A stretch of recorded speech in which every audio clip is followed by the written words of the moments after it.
I want to highlight that we have 3 different polls up and running. One is about your pains if you think of ISO. Maybe you're already in the implementation phase, maybe you're thinking of implementing it, or you already have it. So I'm really curious about your current status. I can also show the polls on stage. So I'm really curious, please vote for that. And I'm excited about your answers because we can also take that for the Q&A in the end of the presentation.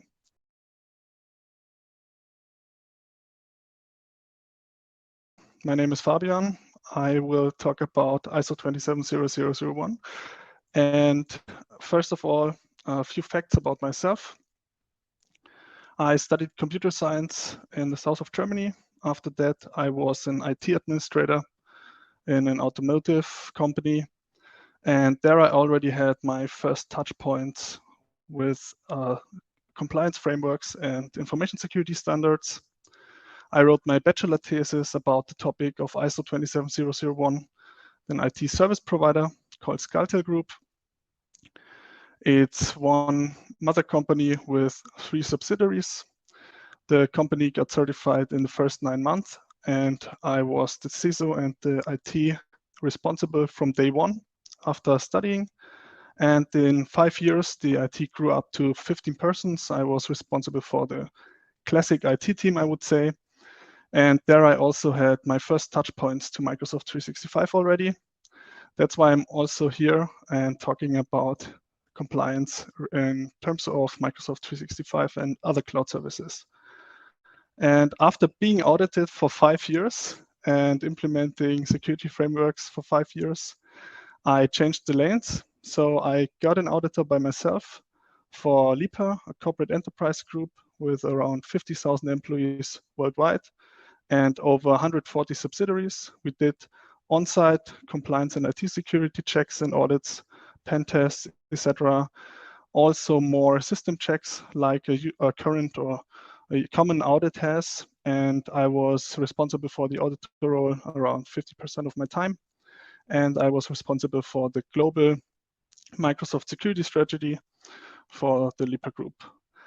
With COVID, all the audits stopped and traveling around the world also stopped. That's why I had much more time, I would say. And as I'm really curious and interested to learn new things, I started a side business focusing on the topics I did my whole IT career, cloud security and ISO. That went pretty well. The customers were pretty successful and we had great projects, and therefore I did that fully self-employed after 1 year. And we do it now under the brand called YSEC, and we focus on 4 topics. I will explain them in the next slide. I'm also ISO lead auditor by myself and virtual CISO. And if you follow me on LinkedIn, you will get a few posts every week because I nearly post daily about information security and have over 27,000 followers. About us, 4 service fields. I would also not go into detail about that slide because I think we have another topic today. We are talking about ISO 27001. First, we are talking about why is that important? Why can it be helpful for you? Then we will talk about how can you implement it easily, quick, fast, but also sustainable and sufficient.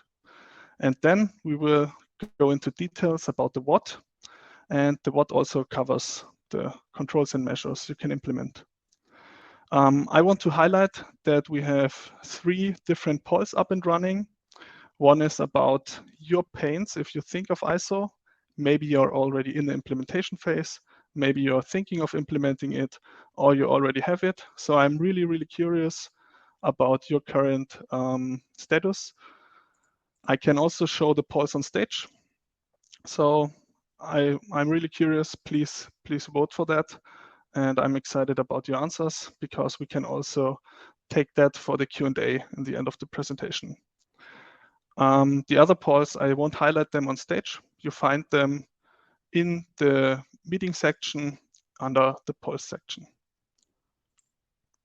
Okay, let's start with the why. Please always feel free to ask questions in the Q&A section and also get in touch over the messaging field. I would try to take a look at that, and also the moderators will do it.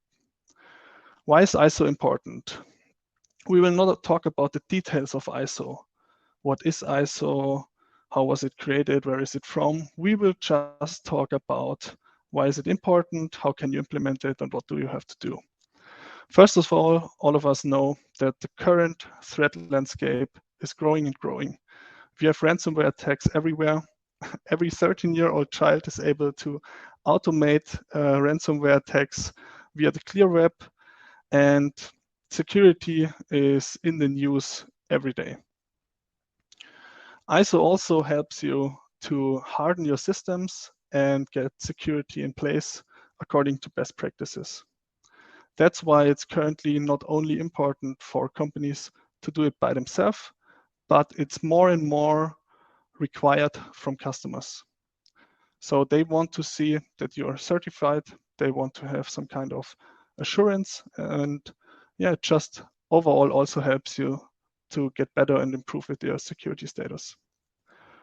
It also helps you to improve the structure and focus on the necessary topic, because ISO is a really, risk management is a really big point in the ISO, and therefore you can always have some kind of guidance and procedure where you focus on implementing controls and security measures according to your company's risks.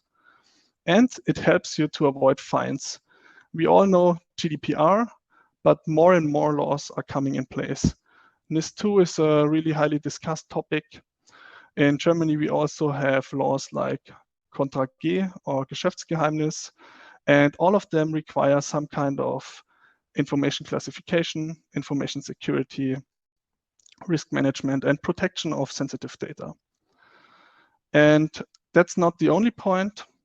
ISO also helps you to stay competitive. Currently, it's not the topic that you are in the lead if you get your ISO certification. It's getting more and more, the framework is getting more and more standard for security for all companies. And one of the biggest points is assurance.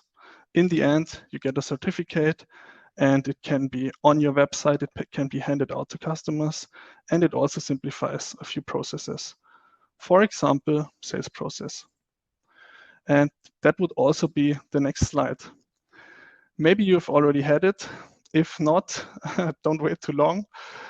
There are these so-called third-party cybersecurity self-assessments, and it's really a pain. Companies get it multiple times per month, and you're filling out these huge Excel sheets and questionnaries, and you're reporting about your current cybersecurity situation. Which kind of controls do you have in place? What are you doing? We can see here, maybe you cannot see it, it's line 98. Sometimes it's about 300 lines. So it really takes a lot of energy and time because every self-assessment looks different. And that's why we are also talking about the tooling today, because most of us use IT tools or even have an IT company, work in the IT sector. That's why I joined the Team Summit. So if you use a tool to automate your compliance, you can easily create so-called trust reports. And most of the vendors which automate information security or compliance frameworks also have a so-called feature trust portal or trust reporting. In that case, that really speeds up the sales process because then you don't have to fill out these third-party self-assessments anymore.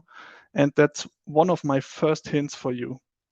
So if you are working on the implementation or if you're thinking of implementing it, try to write down your requirements. Not only check your requirements from a security perspective, but also from the things which come up from the business side. That's really important. And usually from the business side, the topic third-party self-assessment is a huge thing and requires a lot of IT efforts. And currently, we all know IT personnel is really limited and also a bottleneck. Do yourself a favor, check your requirements. And if you go for a tool, use a tool which provides a trust report. It's some kind of link you can share with external parties, or you can also put it on the website, and other companies then can see which controls are in place, and you can always reference to it.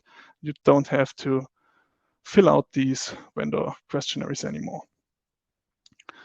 What do you also have? You have centralization of everything which is in place. If you are using a central tool, you don't have these network shares. The ones who already implemented ISO will know it. It's Spreadsheets and Spreadsheets and Spreadsheets and Word files. Schön, dass du bis hierher geschaut hast. Wenn du das Video weiterschauen möchtest, dann melde dich einfach auf unserer Lernplattform M365 Circle an. In der Videobeschreibung findest du den Link, wie du da hinkommst, und du kannst dir natürlich auch für eine unserer weiteren Summits, M365 Summits, ein Ticket holen, kostenfrei, oder du unterstützt uns mit einem Supporter-Ticket. Also, klick auf den Link in der Beschreibung und schau dir das vollständige Video an. Wenn du uns weiter noch unterstützen möchtest, dann kannst du auch unseren YouTube-Channel abonnieren und am besten noch die Glocke aktivieren. Und vielen Dank, dass du bei der nächsten Summit auch mit dabei bist.